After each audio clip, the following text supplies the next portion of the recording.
Okay, in this video we have a Kenwood 3-disc player, dual cassette player, shelf system with tuner as well, I guess. This one came out of that Chinese restaurant that was burnt. So it's currently missing the top because I threw that away since it was already loose. So someone's had like the CD player and the top were loose. And I accidentally broke the door on it because it came open, I think, and I bumped it on something and cracked the cover. So I threw that away as well. This thing's not something we're going to be repairing to sell or use or anything.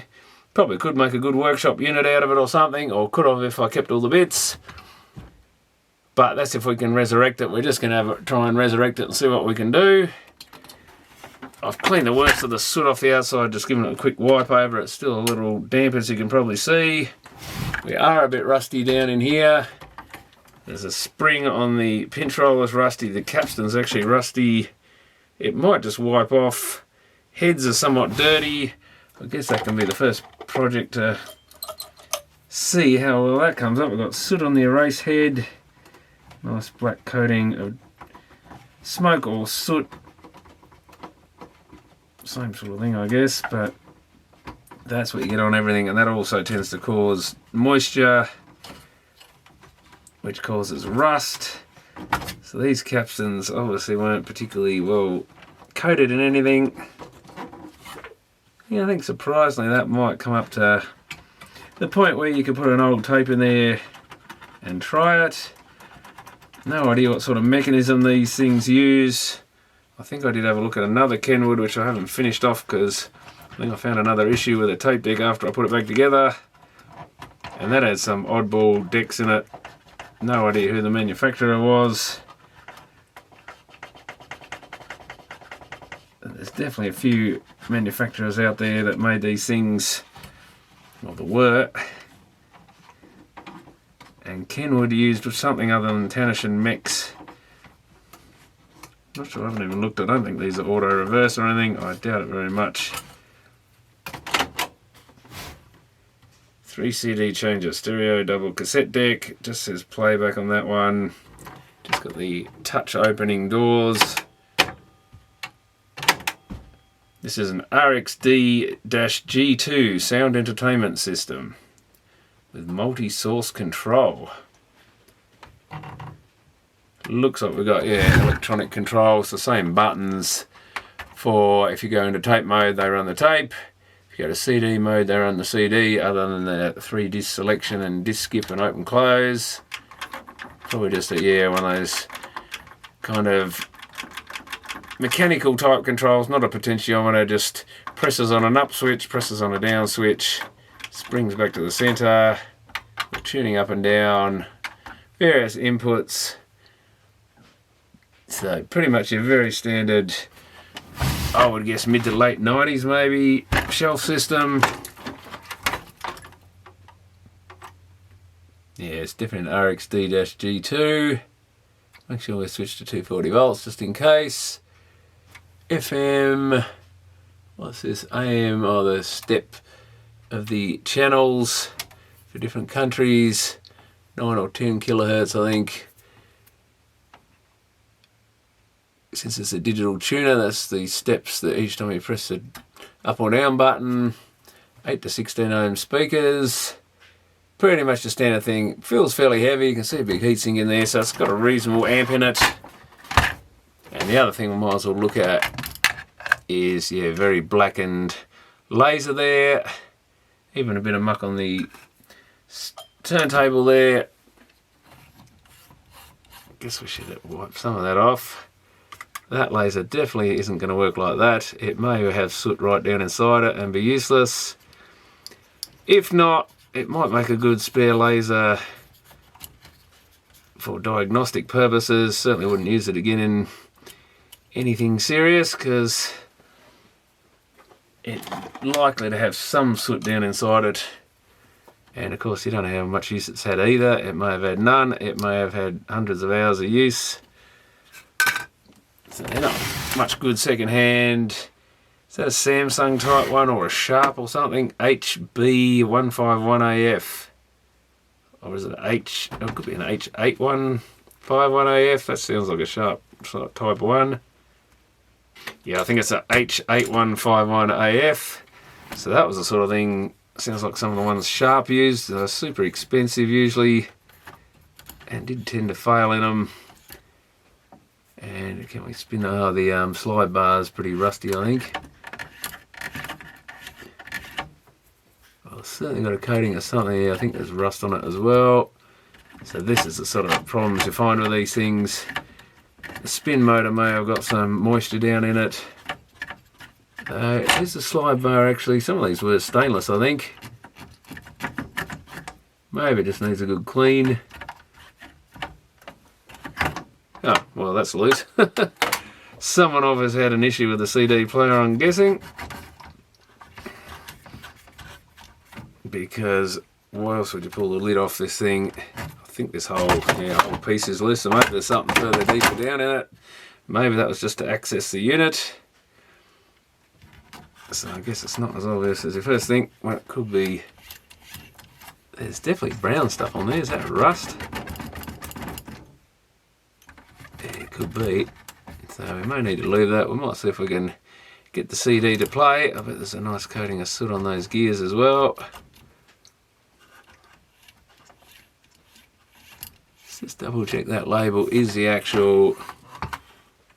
Yeah, it's quite a thin, weird looking bottom bit on the laser, so it's not a Sony one. Kenwood obviously like to use non-standard bits as far as everyone else is concerned. Probably had to deal with some other company. Yeah, this would really need a good wash, but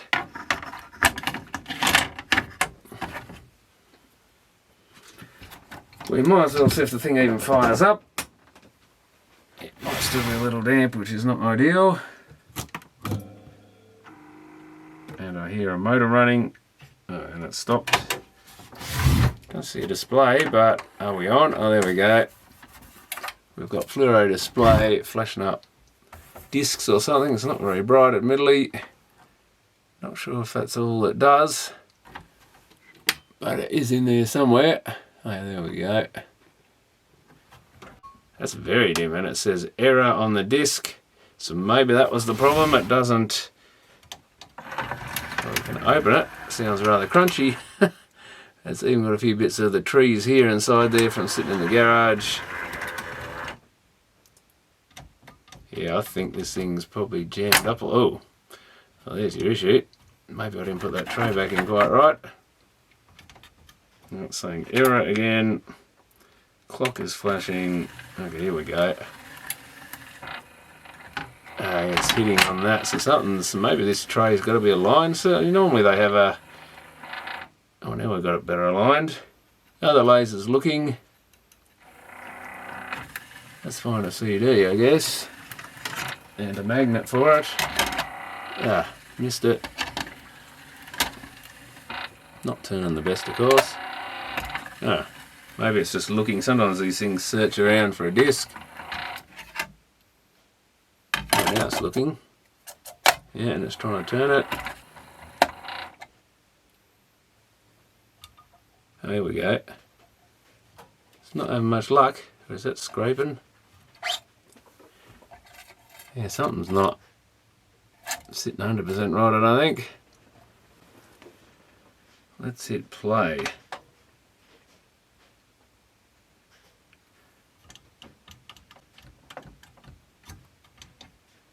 No, it's not doing anything. Are we even on the CD, I wonder? You barely touch it and it starts scraping the disc. Probably because, yeah, that needs to be pushed down, as is often the case. CD, I'm not sure what disc we're on. Let's say number 2. Come on.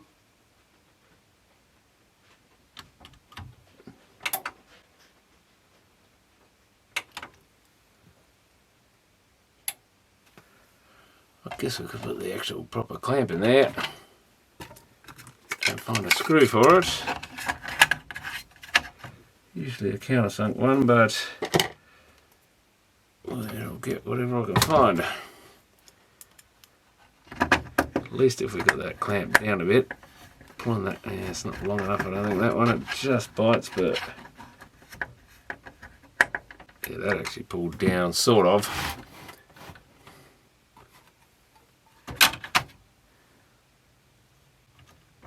This thing's very reluctant to do anything.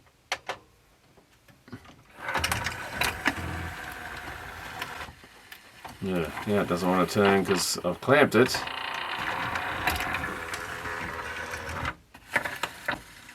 Let's give it a hand. It's loaded. It's trying but not succeeding. Yeah, it's jamming still, I think. So this mech's got all sorts of issues.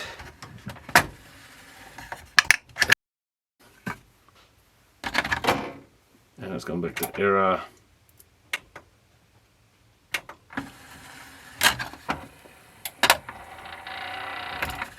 I don't know why that immediately rejects that, but it does.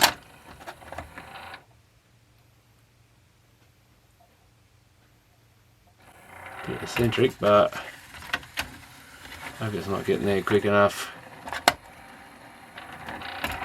It's just one of those machines you can actually change a disc while it's still reading the other one.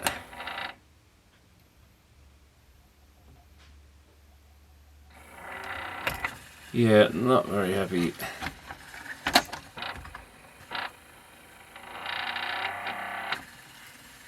It's dropping down before it's even tried to read that one.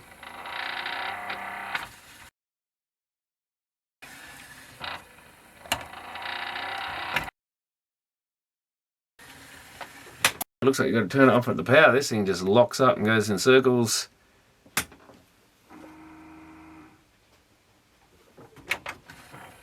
It doesn't know what it's doing.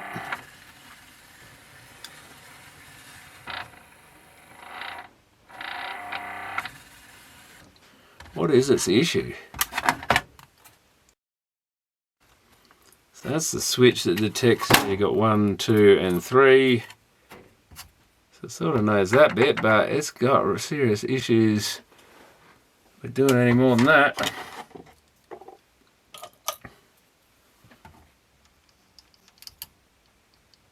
This is another one of these lasers that doesn't move up and down. Have I got a thing for that lately? Or is it just... maybe it sits at the bottom to start with. Yeah, maybe it's just with no bias on it. Usually they sit in the middle somewhere and you can push them around a bit, but some of these obviously are not like that. Let's start on disc 1. If that's the correct thing there, I'm not sure.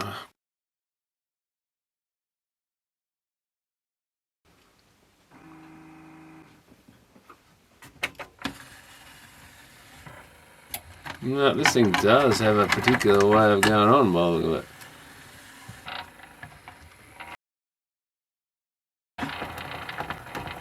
I wonder if it's not even... I don't think this thing even counts the discs properly.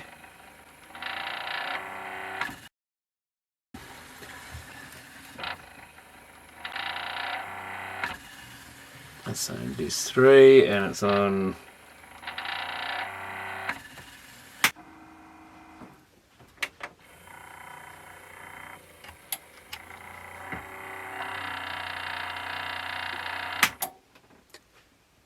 that's saying that's searching for disc 3, but doesn't need to... which way does it rotate? Oh, it must know its position from the switch once it's hit 3 things or whatever. It doesn't though, does it? Maybe once it rotates a bit? No, it's still completely... maybe because this thing's not down enough. Okay, let's clean this shaft a bit. Could be that this isn't low enough to actually hit the switch. Seems to be very gritty there somewhere. Some friction on the plastic. So it must sort of start.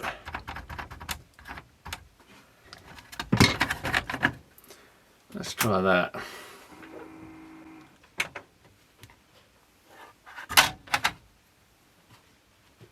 Wake up. It's saying disc 3, which I think was actually right. It's still saying disc 3. So yeah, it's not reading. I don't think it's finding the disc for starters. So maybe that switch is dicky, even with this pushing down a bit better. That's definitely in its position. So it's saying no disc. What if we eject it? It won't even eject. It's gone. Whoa. Don't know if I can get it to do that. Oh, it's working this time. The display just went silly. Whole bunch of different segments, like it was in test mode or something. Now it's saying error again. Ah, that's why, because it didn't hit open.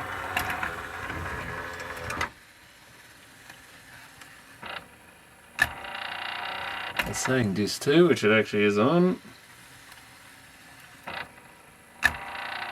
Still saying disc 2 though. Why does it know how to lift up?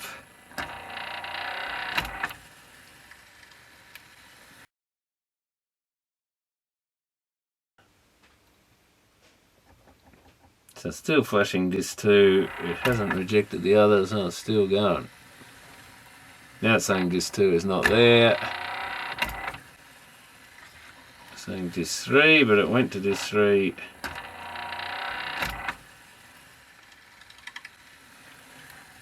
It's a very unhappy mech.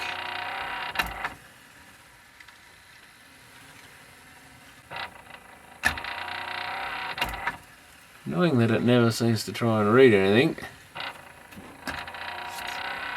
That is jammed still, I think.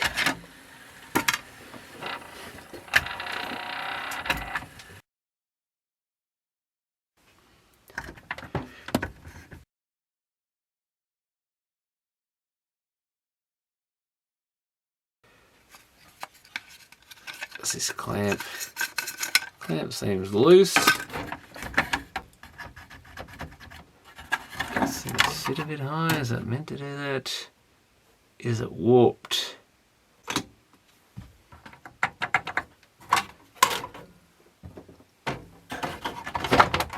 Ah. Now one thing we probably have to do to get the deck out is eject it.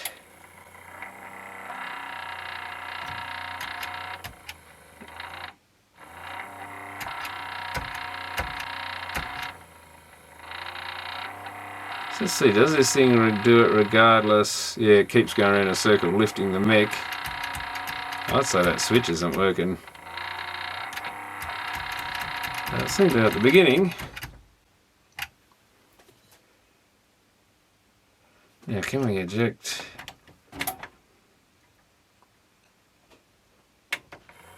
Interesting with the platter in there, it didn't say error. Okay, let's open it. What we're going to have to do is, don't you turn it off. Of course, once it starts rolling in on its own, it's going to try and grab it. Oh, this has got little bits underneath your flick to get it out. So it's got these, you just lift these tab bits that are underneath it. Let that drop back in now. And this is the problem with these, sometimes they jammed up and you couldn't get the door off to get into them.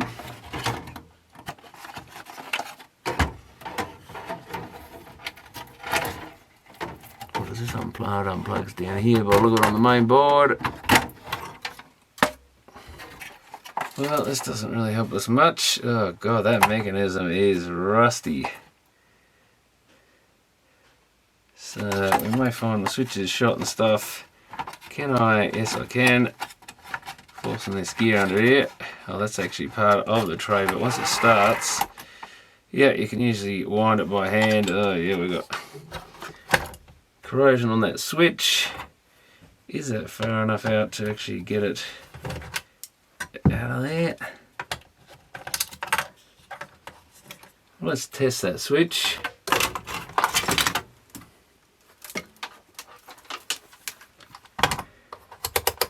See if it does anything.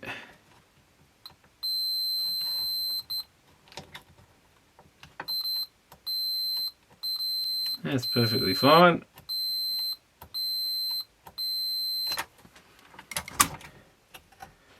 Might do it to give it a dose of contact cleaner anyway.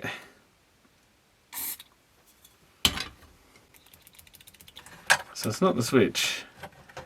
Now what we can do is test it with the platter in place. See if that platter is pushing on it, I guess.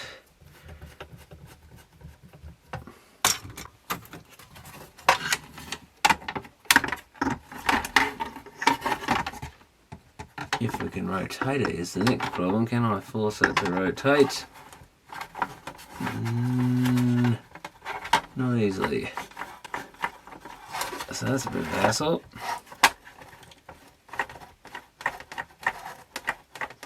So where does that switch go? Along under here somewhere? I guess it comes out in that great big bunch of wires probably. So maybe we do need to get this tray out. The next thing is to work out how we do that. Usually there's something to stop it. I think this white bit's probably going to have to go. Maybe you just take them off and it lifts up. Who knows? Maybe not. No, there's a couple of black plastic bits here, but I think those white bits need to go.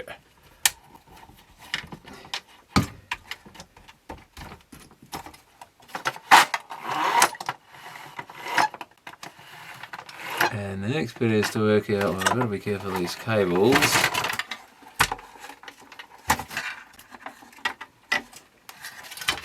That we don't pull them. Yes, we've got these bits that should slide and keep sliding by the look of it, but no, it doesn't, because this white bit here is banging into the plastic, so it must lift up somehow. Or do we go back? Yeah, that's the key, because now those black bits are back here that were blocking us lifting it, so you take these bits off by the look of it.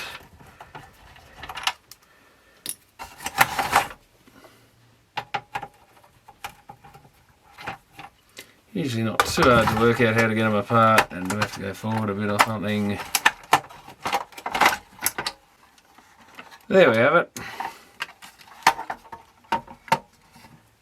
So got one big bit there. A lot of soot in this, so this thing's definitely beyond repair, I think. There's our belt. So we've got a tray switch. We know that should work. Oh, there's our wire comes round into the harness from that switch. I think I'll remove this bit, because then I can test if it is the platter or not, because it was kind of working at first and then it decided it'd just go around in circles flashing disc 2 or something. And we know that that mech lifts automatically, not because it's detected a disc, but just because it goes around in a circle and lifts each time. And that's how the mech comes out. So we've got one more screw. That's the main drive motor. Something here was making a bit of noise. Not surprising when it's all dried out full of soot and stuff.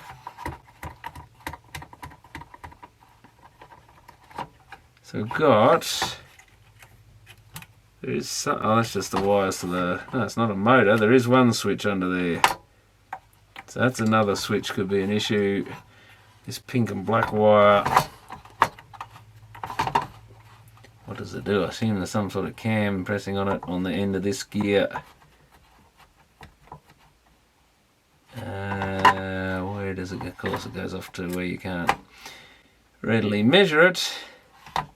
And you can't get access to this end.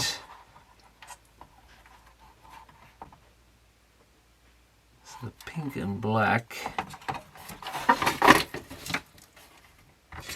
may well be the pink and black on this connector on the very end of it.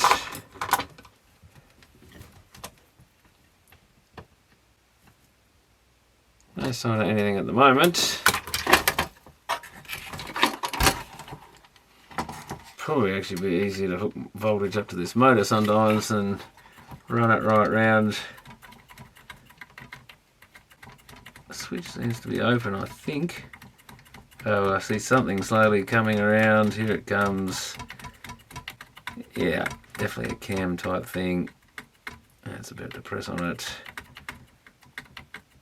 I think, yeah, that looks depressed. Not that it's miserable, just that something's pushing on it.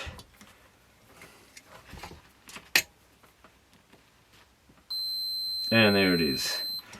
So that switch works. Whatever it does, I don't know, but it's something detecting the position of this lot. Maybe that thing's got to reset because that little cutout on that gear's... Oh yeah, it's gone this thick bit, or higher bit, I guess is more the point. So that gear catches on some sort of thing it follows. Whether that could be something to do with it. Yeah, poor old spin motor's all rusty. I suspect that's not helping, so we might put a bit of oil on that and probably on the slide bar for the laser.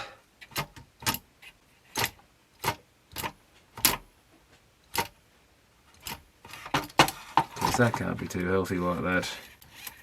Seems to run pretty freely.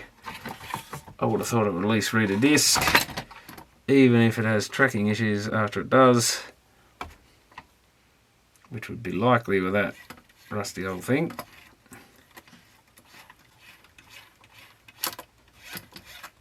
Guess we could put a bit of oil at the other end. Not that that's a permanent solution, but it was good enough to get the thing running, hopefully.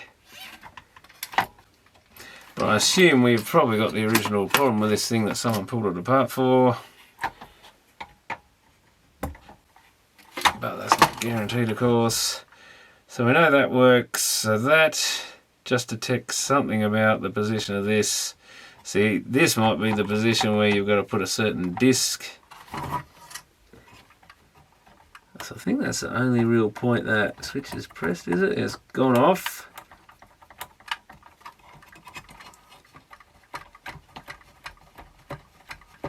And I think it's dropped off again, maybe, has it? Oh no, there's still plastic. Oh, is there? No, I think it's about there. To about there. So that doesn't help us much. Probably really need a manual to tell you what the alignment stuff is on this. What are these pins for? Okay, that way must do. That goes there, that screw. Oh, that's right, we've got to get this thing. Two rubber mounts. I don't think I've ever seen one like this before, with a rubber mounts for the CD. You have to kind of, we'll go over a little plastic thing, I think, and then get the mounts in. Rather weird design, but I guess it makes sense to lift it up and down that way.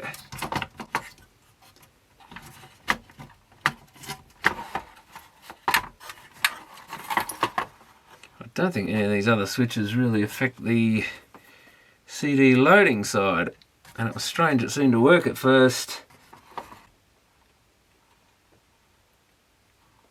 Was that a screw there? I think it was.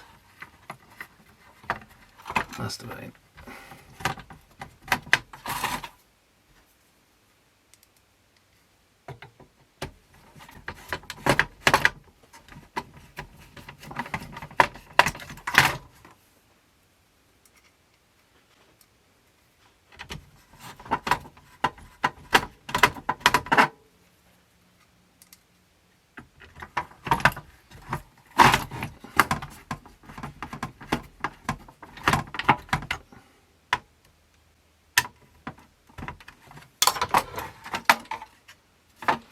And I assume that's got to line up with what actually goes into that slot.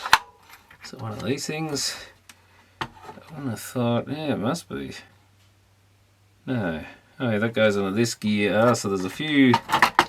Yeah, we've got to line this tray with this stuff, at least initially. Let's see, when that winds in, it must hit that. Oh, that would come across probably to grab that and lock it in place at its final, when it's finally fully in.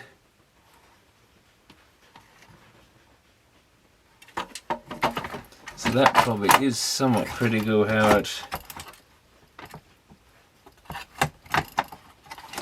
goes together.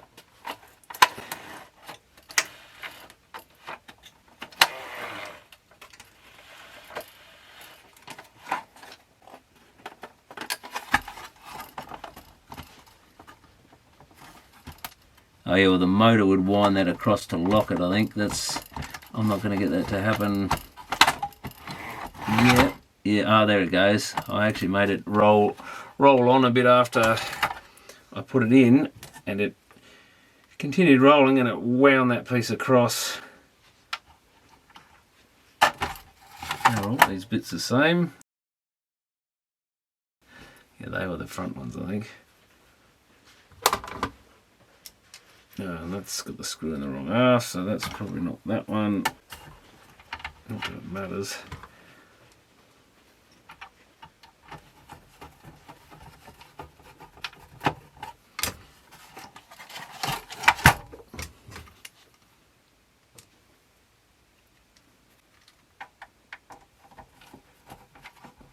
So it actually looks a bit like it's had something spilled in it, possibly, I don't know. But then this did have I don't think there were any vent holes on the top cover, so I don't think you could spill anything in here until you actually took the cover off.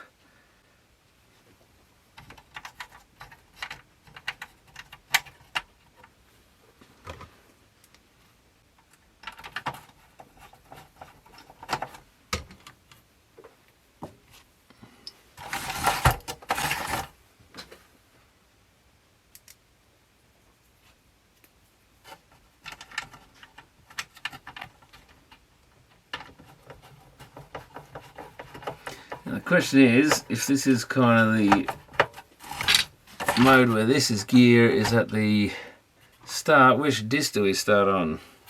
1 maybe?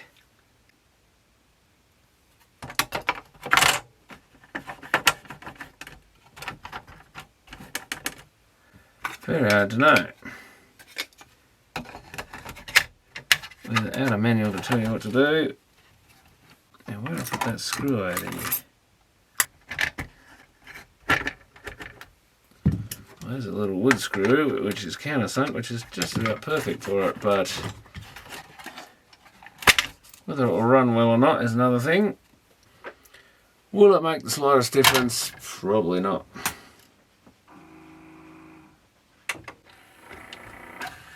That's looking at disc 1, it's still rotating. Oh, there's that screw. How it's stuck to the magnet, of course.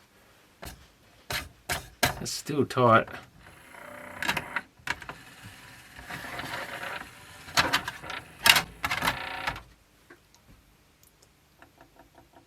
At least it seems to be trying to read it.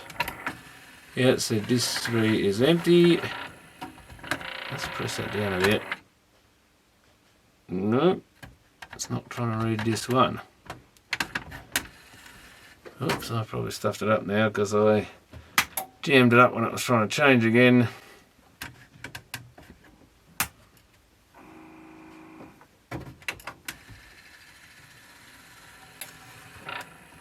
Now thinks it's on disc 1, or maybe it doesn't.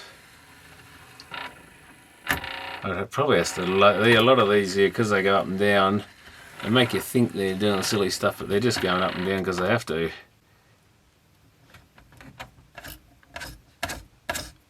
Yeah,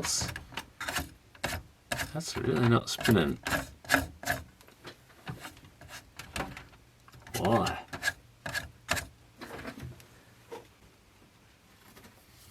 No, it thinks all discs are empty.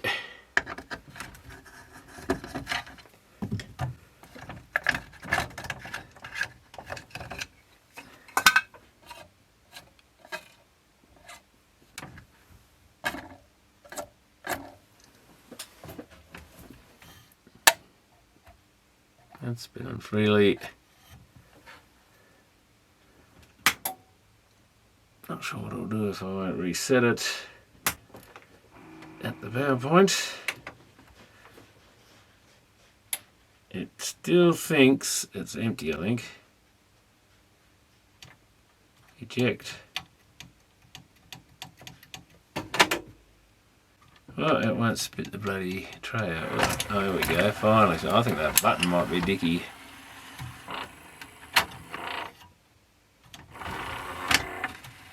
Uh-oh, that didn't work, did it?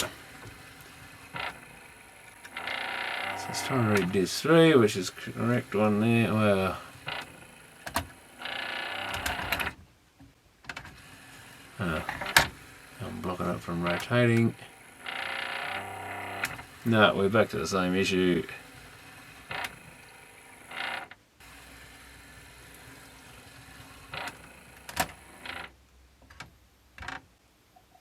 Oh, now it's trying to read.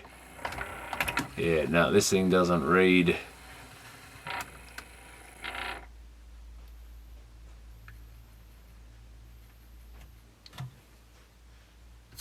And that spin motor still doesn't look the best. No, now it says there's no discs.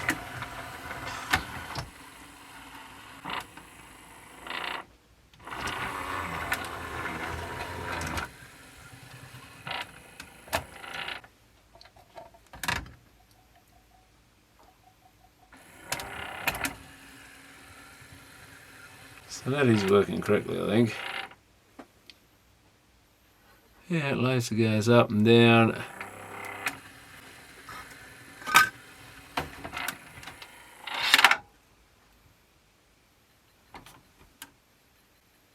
We have light.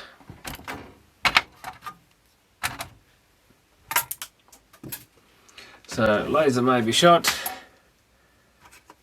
Oh, this may be one of these later ones we can pull apart and clean.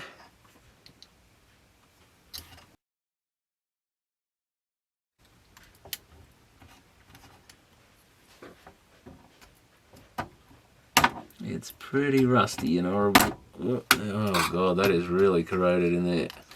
So I should have wound that out first, of course.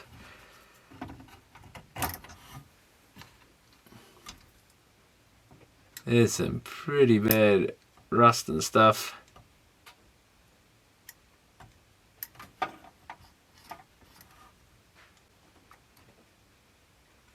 This laser just seems to drop down on that little plastic pivot there, but this is one of the good ones, which is quite open underneath. And I think what you had to do is get a cotton bud and rip some of the cotton off.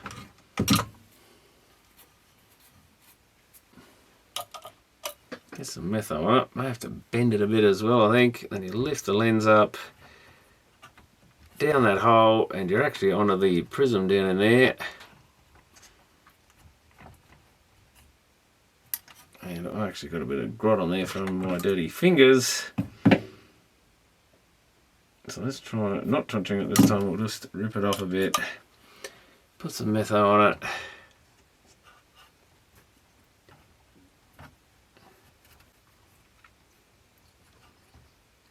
And it can pay to do the back of the lens if they're in this sort of terrible condition.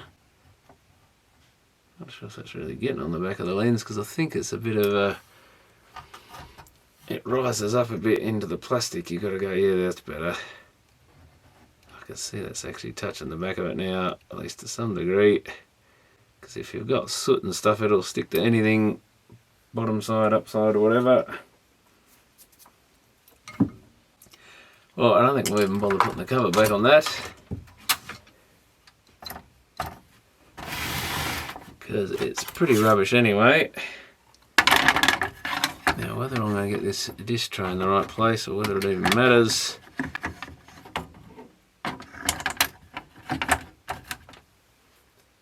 Where'd that CD go? Make sure the CD is actually clean.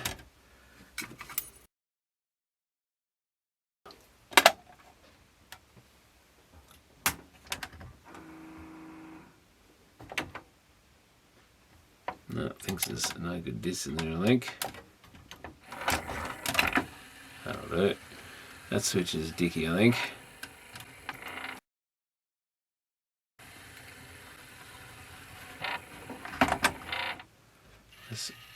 Oh, now it's reset. Good. May still be a bit damp down in there given the temperature at the moment.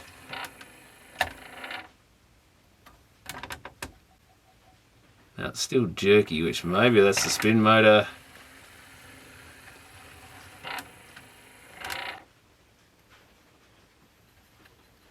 Yes.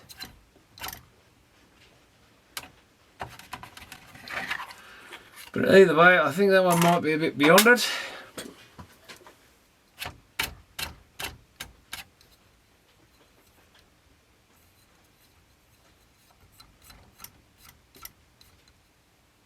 Hard to tell whether that motor's dodgy or not, but I think the laser might be. This thing may have done many hours as background music and it's worn out. Certainly behaving like a faulty laser. I guess the other thing I'll look at is the tape decks. Tuner, tape. Oh, this one does run, no switches to check it. Sounds very noisy, but the capstan's going. Could that be noisy? Noisy capstans just from lack of lube, because they're rusted. There are two switches up in there. One must be, is this a record deck? Probably is, yeah. The other one looks like it's got a tape-in sensor, or is it just, well, that wouldn't be the record tab. Yeah, this is a record deck. It's got a erase head. So it's got a record switch, a metal switch probably, no tape-in switch. If we change, we should go to A tape. That one also rises, whatever that switch is, it doesn't care. Same noisy motor running.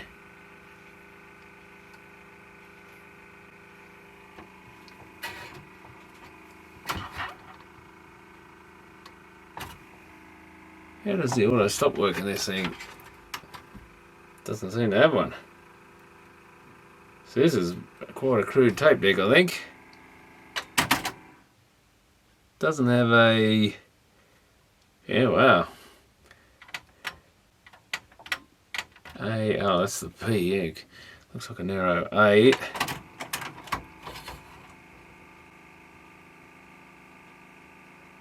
Yeah, if it's got... Oh, that one, that did auto stop in the end. Oh, well, I think we will say the CD player is probably a bit of a write-off. And looking at the condition of it, nothing worth even salvaging out of it. Laser's shot, spin motor's shot, everything's rusted. Not surprising. What have we got? A nice big STK 488-020. So there's a nice big STK chip in it. Nice heavy transformer there. Yeah, there's something on that transformer. Again, suggests maybe it has had liquid or something in it. There's some on top of that board. And that's probably not fire related. What have we got there? Piece of something black and sticky. Yeah, I don't know. It could be a label. Could be something more important, but well, we can have a look at these probably without a CD player. And this thing hopefully still runs. Yep.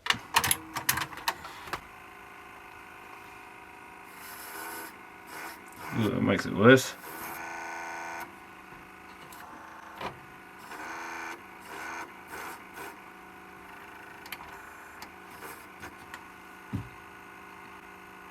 So it might not even have a good cassette player motor in it. And obviously being careful while we're in here, I think most of the 240 volt stuff is over there and down the back side of that transformer. That fuse is probably live.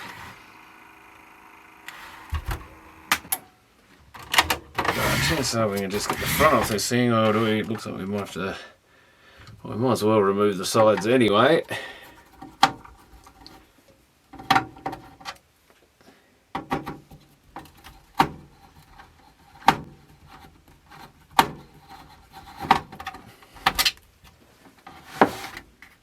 Just 3 screws and the whole plastic side should come off.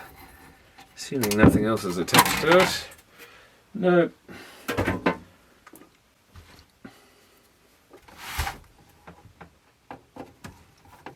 You may have been able to remove the front without that, but I don't think so, given there's a clip there and stuff, so A lot of these things are pretty awful to work on. Not easy to get apart. You've pretty much got to dismantle everything. And it's always a problem here, that board's plugged into the front board. So maybe the front does unclip off it, but of course then you can't run anything while it's apart. With an SHU2L motor. And yeah, tape deck is definitely not going to come out without taking the whole front off the machine. So let's take the bottom screws out and see if this thing unclips or whatever.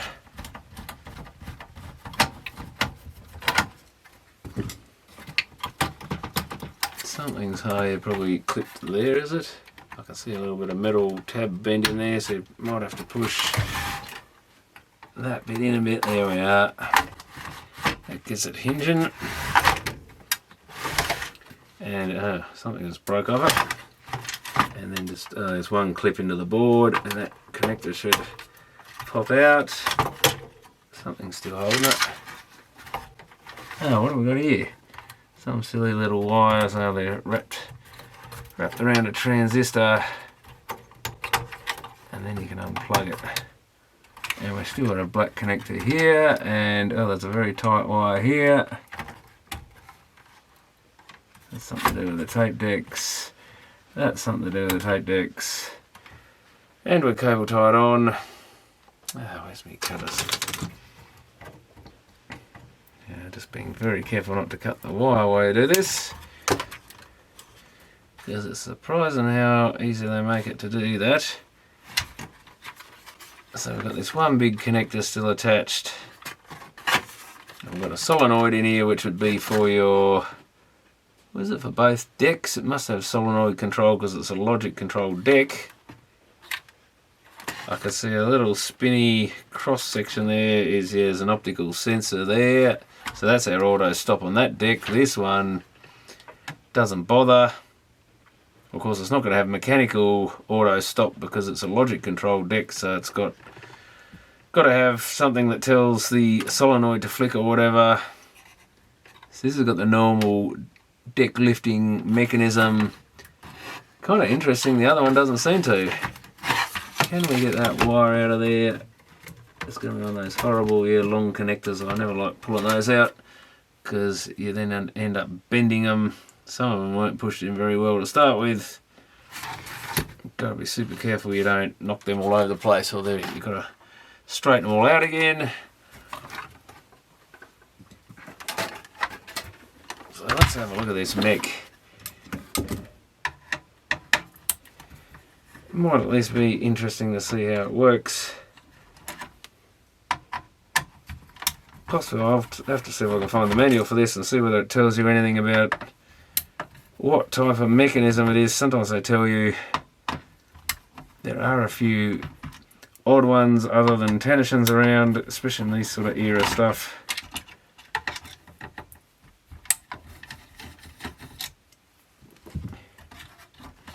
You'll have to eject the doors, probably. They come on their own. Someone's been writing something on the front there. Throw that bit of plastic away. Okay, this is the mechanism out of it. And you're a bit of an odd one. I'm just having a look here. Now, I don't think this deck, this reel doesn't have anything, even though it's got teeth on it. It's probably because it's just the same part as this one. There's no gear to run it, so this deck wouldn't have had fast forward or rewind. So yeah, lift this part up, which I think comes from the other deck,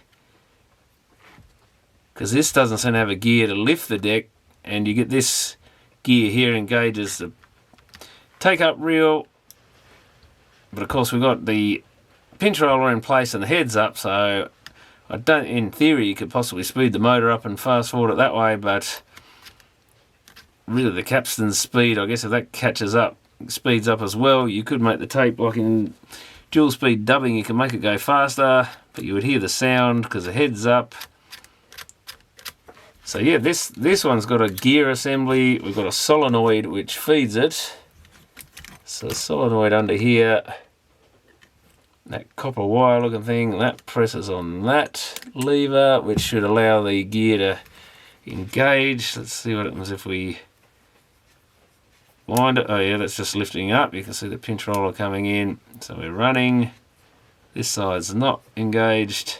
So I wonder how it selects between 1 and 2 decks. And no doubt we've got to press that again. Yeah, mate, you can see that gear again spins ever so slightly, so it's engaged again, and that drops immediately. Yeah, something slid across here. What's this? So, I wonder if there's one of these ones you got to do a quick pulse or something weird, and it. No, that selects that deck. I think I found that in some deck that it has some weird pulse length thing.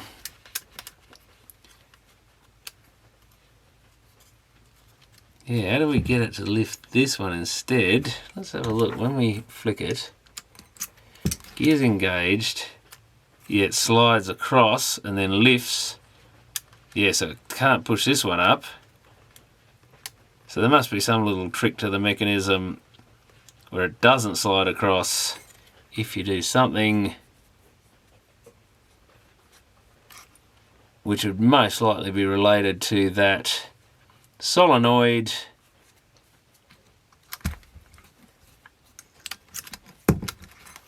That just releases it again, then it slides across. So we're ready to go on that deck. Well, I don't know if I can really work that one out. And that looks like, yeah, a little optical sensor. You can see a little plastic cross thing that rotates there on the take-up reel. That'll be in those 4 pins. That'll be, yeah, I can just see it in there, a little optical breaker thing, or it probably shines an LED off one side. And when the light hits this white thing, it goes back into a photodiode. So that's why we've got auto stop on that deck. No, wait up, we've got what looks like switch terminals or something there. Yeah, there's a leaf switch there. Leaf switch on the back of this one. How does that? Oh, that's got an eccentric piece. That's kind of a cool design. So this back of the reel, we've got this white disc that's wobbling around because it's eccentric, so that puts pulses into that switch, opening and closing it. So maybe there should be an auto stop on this deck. I couldn't seem to get it to stop. Maybe I didn't wait long enough, but I thought I waited plenty of time. And I don't see anything to tell us. Those are a standard motor, SHU2L. Can't really read a date on that. Yeah, nothing written on this thing. Got some sort of trim pod up there as well. What's that for? Is that the motor or something? Well, the motor does come up to here, so I don't see any pins going back to that trim pod though. Oh yes, it does. Yeah, it was in a different spot to what I thought. It's coming through a resistor there somewhere, but that trim pot does go to one of the pins, so that'd be the high speed dubbing setting or something. But yeah, to get this deck up, we need that bar to stay fixed there. And I guess that is blocked from rising, but the other one lifts. Oh no, wait a minute.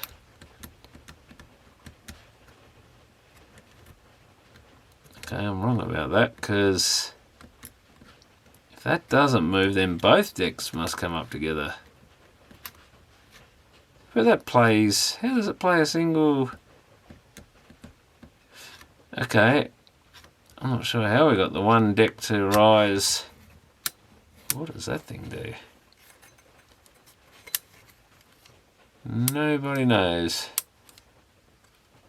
That's a weird little lever. There's another one here. Oh, is that the blocker for the door? Yeah, I bet the door itself has something on it.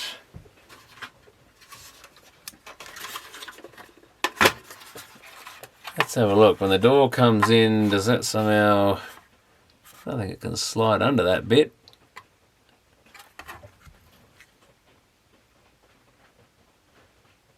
So usually to disable this thing, being a logic control, I'm not quite sure how it works, but it would do something with the plastic of the door when that's up, that stops the door opening. When the other one's up, that stops the door opening, I guess, I'm guessing.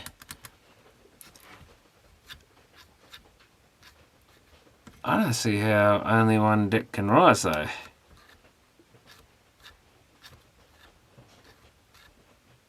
Pretty sure I got one tape, that tape to play on its own.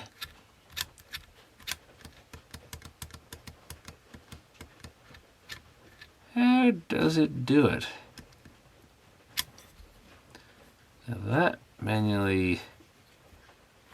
Oh, I'm not sure how that one works. Bit of a different deck. I'll see if I can find out what it's called. But I think we'll leave that out of it. And yeah, it looks, I think these just slotted off somehow. I bumped it and it came off. Now it doesn't want to come off though. Yeah, there's a couple of pins. Oh, maybe they pop off. Yeah, there's the pins there. Oh, you just pull it slightly outwards maybe. One's come, but not the other. There we go. So you've got to squeeze the actual outside of it to get that off.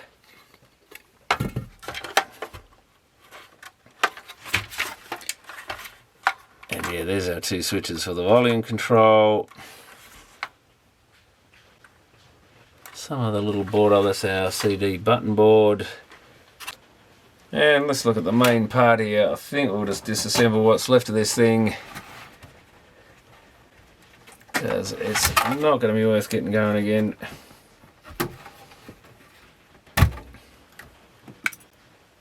Standard sort of connector there. Power cord I think can go in the rubbish or scrap metal this time because it's dirty. That unplugs, which is nice. A nice heavy transformer here.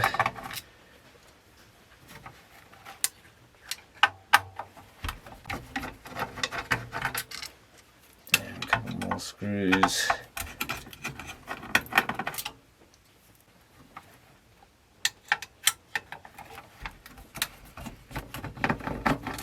Not sure if that voltage, no, I don't think the voltage selector is attached to anything. So that could just have the circuit board broken off it if you want to and throw it in the scrap metal. A few fuses, got 4 fuses in there. Nice big bridge rectifier there, a couple of smaller bridge rectifiers. Yeah, all slow blow fuses.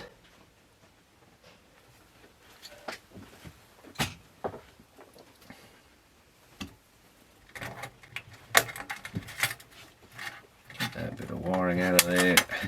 Has that got a plug on the other end, or is it? Oh, no, it doesn't. It is just attached to the board, as is often the case. But at least they gave us a plug on one end, which is nice, because they don't always even do that.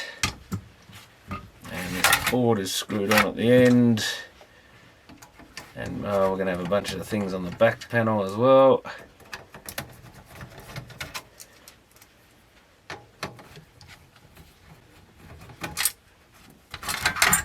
Just those few screws, because we've got all the connectors on the back.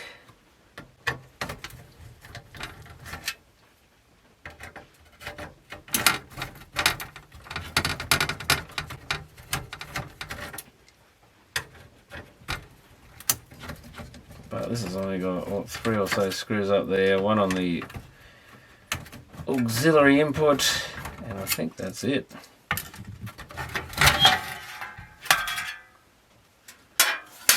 Go to scrap.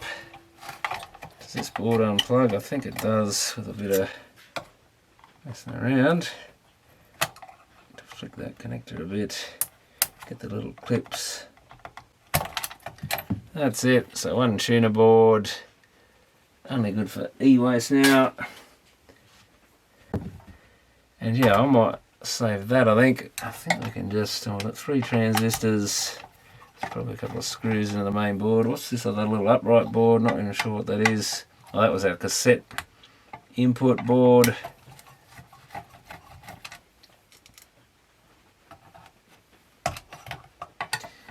Well, call those transistors. They're probably voltage regulators. One's a Q, another's a Q. No, they're all Qs, I think. So I was correct. And we can undo the amp chip. Although I should have actually checked the thing. Would have been a smart move. I didn't actually even check the audio out of this thing. Chances are it's good, but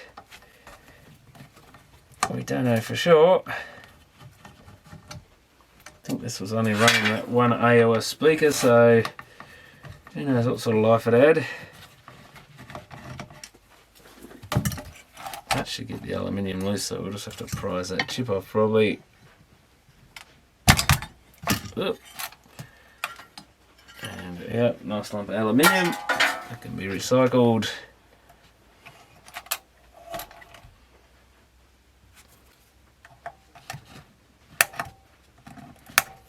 And yeah, wipe all the paste off that. So we've got a few fusible resistors. I guess we could check it there, at least intact. Although that's got a relay output, I don't remember hearing that click, but whether I was taking much notice, I'll have to check the video.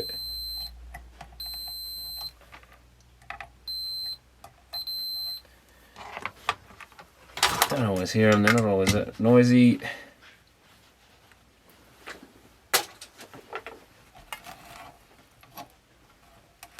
Speaker terminals might be worth saving. And looks like there's a couple of screws and that cassette board comes off. It's got an AN7345, so that chip could be worth saving for possible future repairs of tape decks. What are these BA4558s? Sounds like an op amp to me.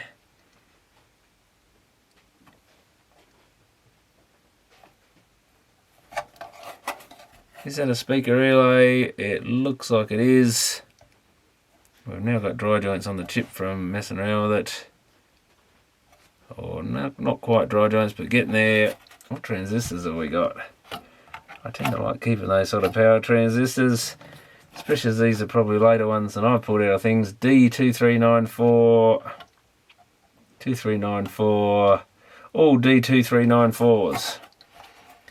Can be very useful in bits and pieces. Okay, let's see if we can salvage this chip. Often you can do them a couple of pins at a time. Probably should let the soldering iron warm up a little bit more than I have. This is not going the best.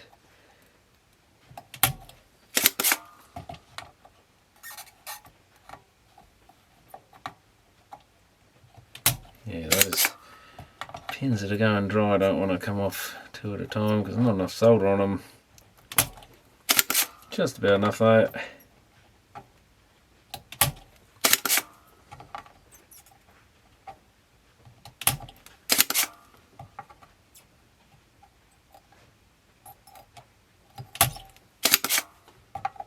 Can't remember the last time I actually had the right chip to put in something, but I just can't help myself saving those things, given they usually at least $20 each,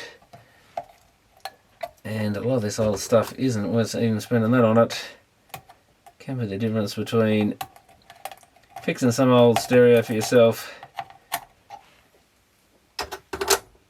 or to donate to someone else and throwing it away. Got some muck on there, but I don't think that's damage. So I'm not going to use a bit of paper towel just to wipe the worst of that off. You can put it in a plastic bag or something, but otherwise you get this muck everywhere. And it should generally be treated as toxic because it may have silicon or other stuff in it, which isn't the nicest. Definitely don't want that on your food or anything. So always wash your hands after touching this sort of muck, which you should do since we've been touching the solder and stuff. Whoops, bent the pins. That's the other hassle of these. Sometimes it pays to get a piece of polystyrene to poke the pins in, but that's good enough. Possibly a good chip. Could light these transistors off while I'm at it. Might say save a couple of those. They've got nice long leads on them. and chances are they're equivalent to a lot of other ones, so they can be just handy if you want to poke one in something to see if it's worth fixing.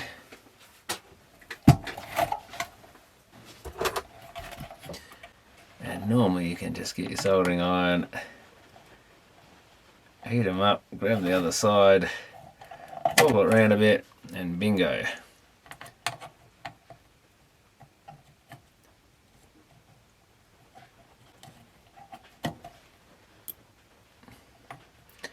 Probably not much point saving all three, but since they're so easy to get off the board, and they're going to need a bit more of a clean up because I'm getting paste on me. And I might just save that because people seem to break these speaker terminals, but just about everyone's different to every other one.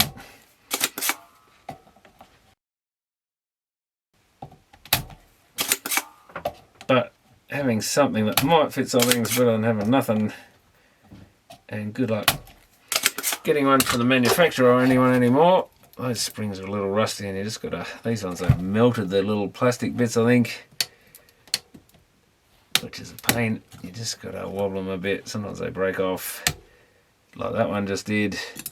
But still, having the main bit intact is the important part.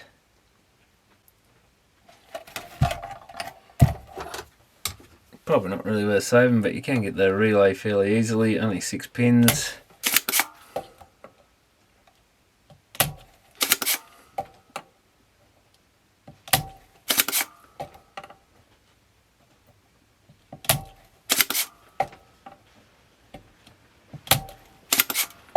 Could even not unsolder the last one, I guess, but that's all the effort it takes. 3 amp at 125 volts AC or 30 volts, so it's not much good for other uses, but a 12 volt coil. Another thing I might just save for fixing up old stuff is a couple of these 4700 mite 50 volt caps. Ideally you'd unsolder them properly, but they're not usually hard to wobble out without doing any damage. And there we have a piece of e-waste. One fuse, what is it? A T500. If they're slow blow, I often nick them, because quite a lot of the time you put a fuse in something and it blows up anyway, if you aren't sure what caused it. So sometimes you just got to sacrifice one, and a second-hand one is better than a new one. And we've got a 4700 mite 25 volt. Popular value in this thing.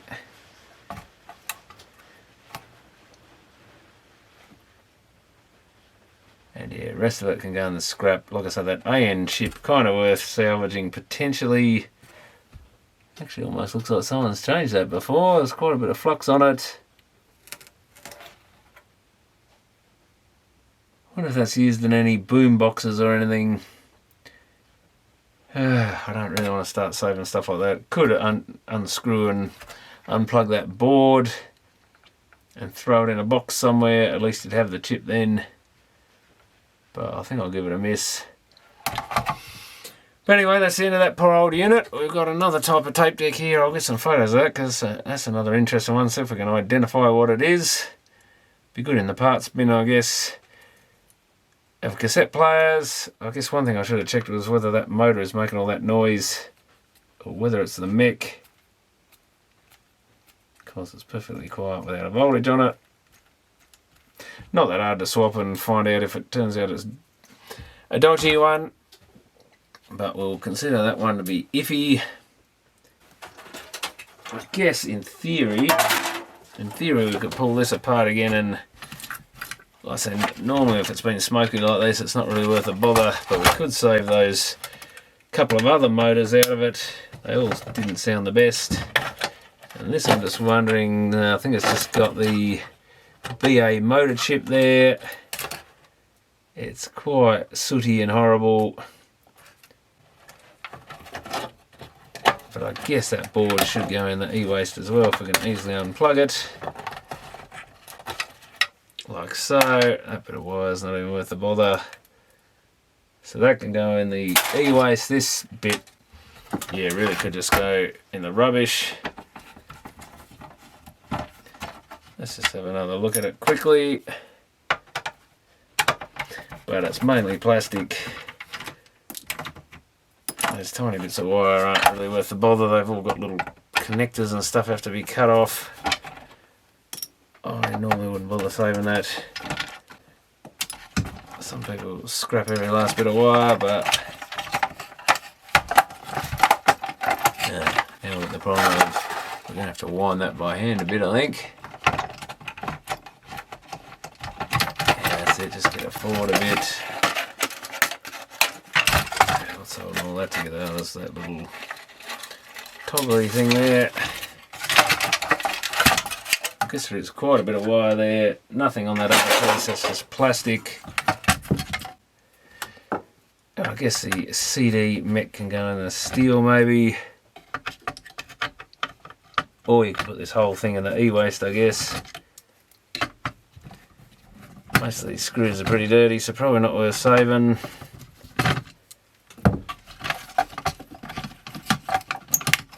Come off there. And we'll just get the CD mech out, but that's in terrible condition. All rusted around there. Almost looks like the heat got to it, but maybe it was the water's causing the paint to peel off.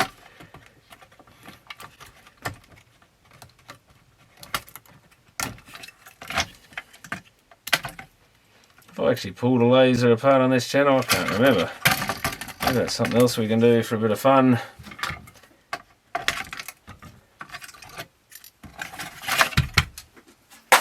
That's pretty much plastic now. One switch attached, but too bad. So sad.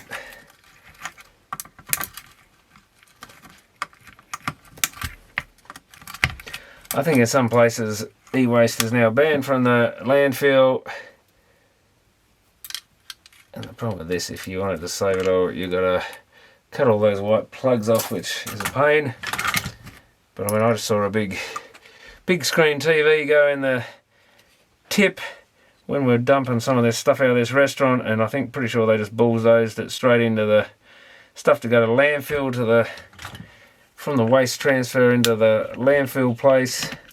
So I don't think they even bother if people throw it in the pit. So at least in southern Tassie here, it doesn't seem to be illegal to throw this stuff out.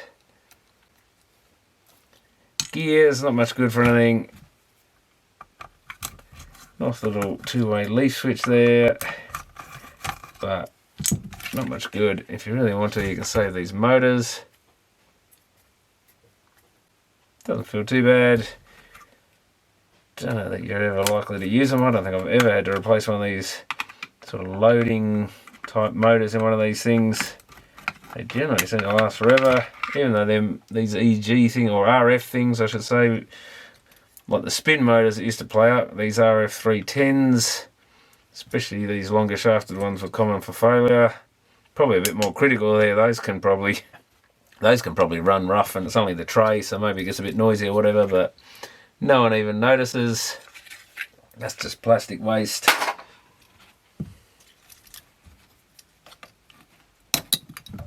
Pop that off. You could save this motor if you really wanted to. Well, there's two of them, of course, on the circuit boards. Once upon a time I would have saved all these little screws and stuff. Maybe I still will, if they haven't got too much oil on them. So you've got two motors.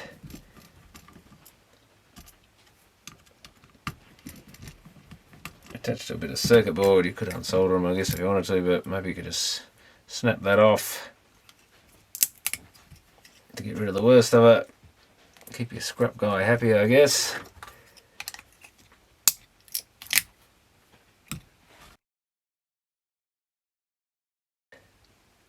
They can go in the motors. They're recyclable as motors, steel and copper basically. These rubber things, even though they're a bit sooty, I might steal them because they're handy to keep for CD players, I find, because they do fail over time. Yeah, the rest of these parts. So we do have one little plastic clip there, is almost worth saving. And we've got the laser colour can go in the rubbish. I used to save some of these gears and stuff just in case, because they do chew out sometimes. Maybe I'll throw them in the CD parts drawer.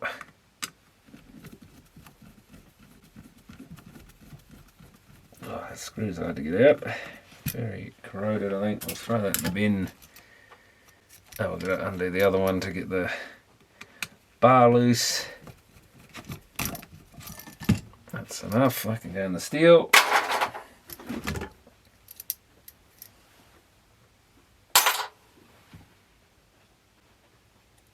Maybe we'll pull that apart for some fun.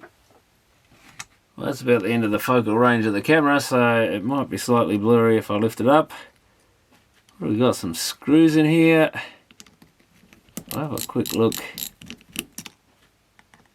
been a long time since I bothered pulling one completely apart.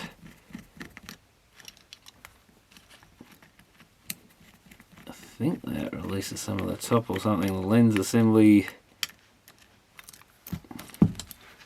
Oh yeah, that's dropped right off. We've got the circuit board itself. Don't think that screwdriver is going to fit that screw. This one might on a good day. Those little Stanleys are pretty good.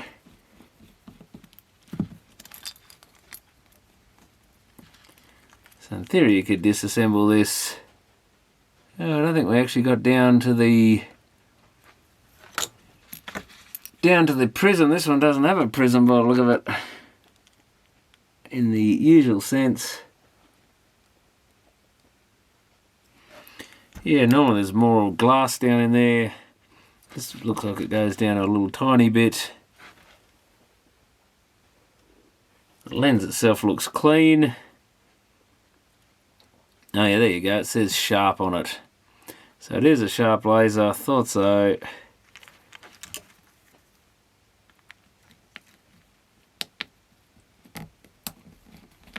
I think there's one on the other side. So to get the laser and diode assembly out, I think we've got to unsolder. Yeah, that's actually crashing in. Even that screw's crashing into it. We're going to have to unsolder the little circuit board. So there's a bunch of little pins there. Might drop down into this thing.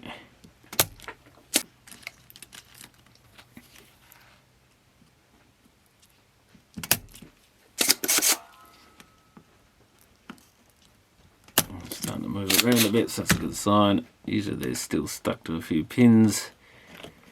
These sort of things. So there's our coils. There's a couple of very strong magnets there. And 2 coils. That lifts our lens up and down on this little plastic hinge. And there's your wires, 4 wires going to that by the look of it. Oh wait, I've got 4 more. Oh, let me think, because we've got a... How many coils have we got? There's some round coils stuck on the end by the look of it. Let's see if we can get this thing apart. Ah, it's actually stuck on the pin there. Yes, we've got to be able to move it that way and up and down. Or at least, yeah, this pivots, so that's how the sideways motion happens. But I'm not sure we can easily get there because it's got a little brass pin pushed in there. Can I jam a screwdriver up it or something? And it's starting to, yeah, it is starting to push up, I think. Not sure you can pull it apart and put it back together again, kind of thing, but it did slide off. We're going to have to cut that wire though.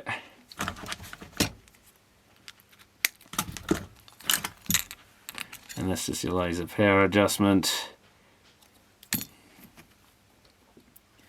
And yeah, like I said, there's some very strong, where are they? There are some nice strong, oh, it's got a screw attached to that one, very nice strong magnets there. They could be good for something, I guess, if you could be bothered prizing them out of there. Definitely keep them away from tapes and stuff.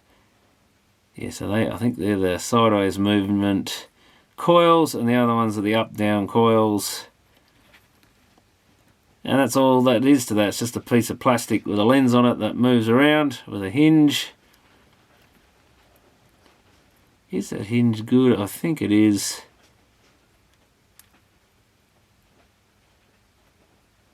Still not 100% sure that lens shouldn't sit. It just dropped down in this one. I think that's still intact, but whether it should drop that much. But anyway, let's have a look at the laser. And well, this is laser and laser diode and pickup diode. So a bunch of diodes basically, but one puts out light and the others pick it up. And that's probably just pushed in there. We can probably, I wouldn't recommend doing this because it'll damage the lens or damage the optics, but you can just push them out potentially. No, maybe it needs a thinner multimeter probe maybe.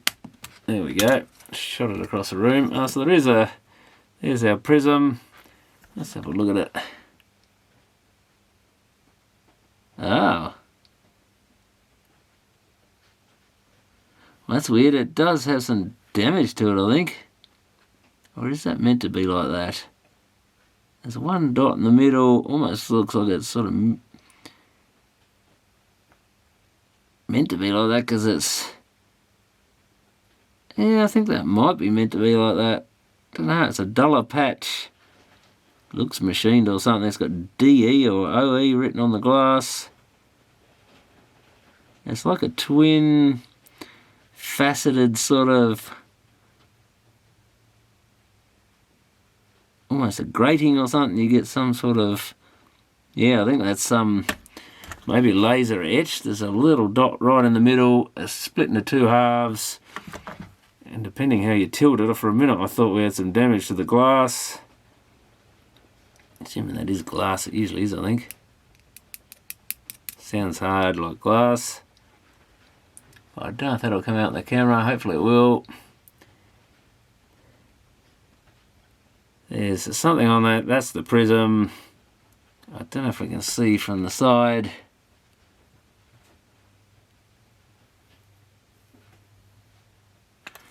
So in this case, I guess it's not really a prism because it goes, the same device is under both, or straight under it. Normally the pickup diodes are split off. I think the laser comes in from the side on most of these.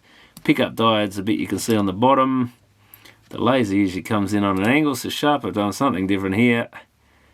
That's, oh no, it does, I was going to say that's well and truly fixed, but it's not. I managed to break that off.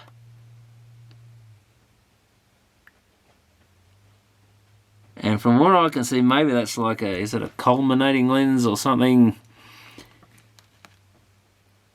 I'm guessing what's happening is it looks like the laser is down on one side and then there's four little, or a device with four connections, four little, well maybe more than four, I can see four little devices in there and some little gold wires. That's the pickup diode, I think, on this side, and then I'm guessing the laser comes out the other side, but it probably in some ways helps direct the laser beam to follow up wherever that bit is, and then it comes back. And I guess as long as the laser doesn't directly fall onto the diodes, they don't really care, because they're just getting whatever's reflected back. So you don't necessarily need a prism. You can put them both next to each other and just see if the light comes back onto it, they'll be fine. So that's a new one. I don't think I've ever looked inside one of these sharp ones, so goes to show there's more than one way to do these things. But anyway, that's as far as we'll go with that one, so thanks for watching.